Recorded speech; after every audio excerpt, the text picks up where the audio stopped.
Hi knitting friends! Today I'm going to show you the secret on creating intarsia knitting.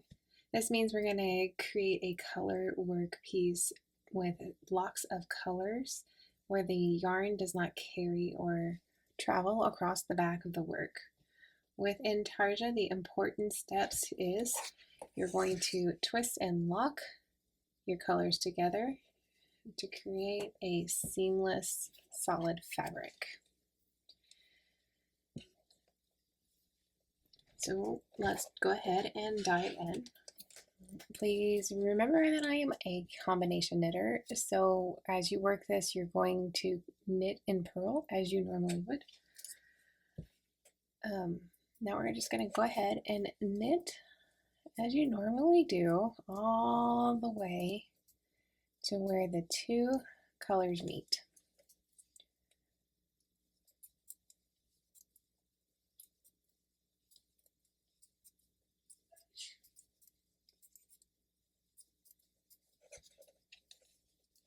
A few more to go.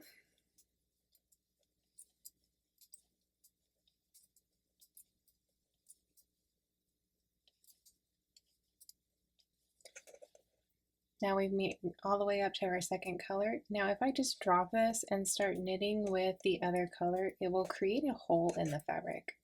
So to avoid that, we're going to take this color and drop it over and twist it underneath the next color to twist and lock.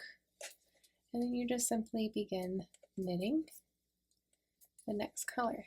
And that twist and lock is what will keep the two colors joined together.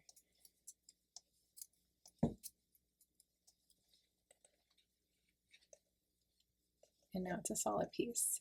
I'm going to go ahead and knit across and prepare to show you how to work the wrong side. Okay, I went ahead and started working on the wrong side of the work, so now we're going to purling across. It's going to be the same method. The way to keep that yarn from creating a hole in your fabric is you're going to do the twist and lock. Again, remember, combination knitter, I do purl and knit differently sometimes on my work, so just purl like you normally do.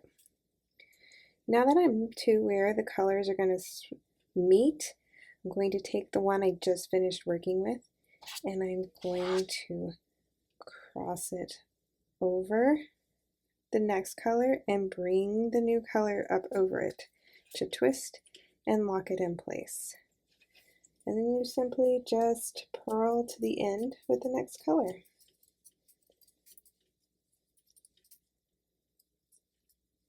Now if you are working with more than two colors, you will find that some people will say, or patterns will tell you to divide your yarn into bobbins or balls. This will help keep you from rearranging your balls of yarn and preventing tangles. And that's it. So we just worked those two rows and we have a solid piece of fabric. And that is how you create intarsia with your knitting. Whether you're doing plain stockinette like this, or something fancier like cables, or anything else. Use just the simple twist and lock method will give you a nice solid piece of fabric. I hope you're inspired to try this technique and keep on knitting. Until next time, please make sure you hit that like and subscribe button, and I will see you in the next video.